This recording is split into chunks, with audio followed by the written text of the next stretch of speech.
ক্রিকেটে ভারত পাকিস্তান যুদ্ধটা যেন লেগেই থাকে সবসময়। প্রতিটি আসরের আগেই দেখা যায় উত্তেজনা।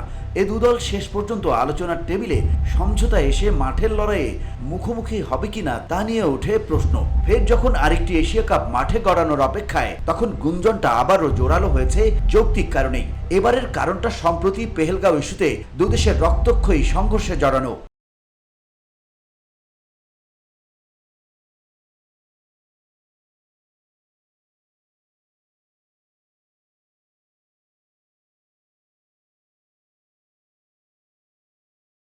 পেহেলগাঁও কাণ্ডের পর যখন ধারণা করা হচ্ছিল খুব শিগগিরই আর হয়তো দেখা যাবে না পাক ভারত দ্বৈরথ, তবে ক্রিকেট ভিত্তিক ওয়েবসাইট ক্রিকবাজ জানাচ্ছে উল্টো কথা।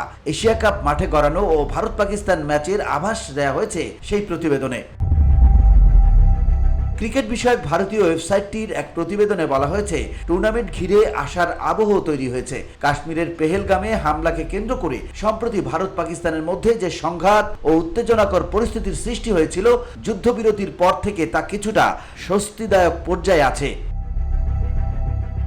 যদিও এখনো চূড়ান্ত সিদ্ধান্ত নেওয়া হয়নি, তবে ধারণা করা হচ্ছে কয়েকদিনের মধ্যেই আনুষ্ঠানিক ঘোষণা আসবে। ক্রিকবাজ জানিয়েছে, এসিসির আশা জুলাইয়ের প্রথম সপ্তাহে সভা ডেকে 6 দলের এশিয়া কাপের সূচি চূড়ান্ত করা যাবে। সব ঠিক থাকলে সেপ্টেম্বরের দ্বিতীয় সপ্তাহ থেকে টুর্নামেন্ট আয়োজন করা হবে। নির্দিষ্ট করে বললে 10 সেপ্টেম্বর টি-20 সংস্করণের এশিয়া কাপ শুরু হতে পারে। ওয়েবসাইটটি আরও জানিয়েছে, এবারের এশিয়া কাপে বাংলাদেশ, ভারত, পাকিস্তান, শ্রীলঙ্কা, আফগানিস্তান ও সংযুক্ত আরব আমিরাত অংশ নেবে। যদিও প্রাথমিক সিদ্ধান্ত অনুযায়ী 2024 এসিসি প্রিমিয়ার কাপের রানার্স আপ ওমান ও তৃতীয় হওয়া হংকংয়েরও টুর্নামেন্টে অংশ নেওয়ার কথা, কিন্তু সর্বশেষ খবর ওমান ও হংকংকে ছাড়াই হয়তো হবে 2025 এশিয়া কাপ।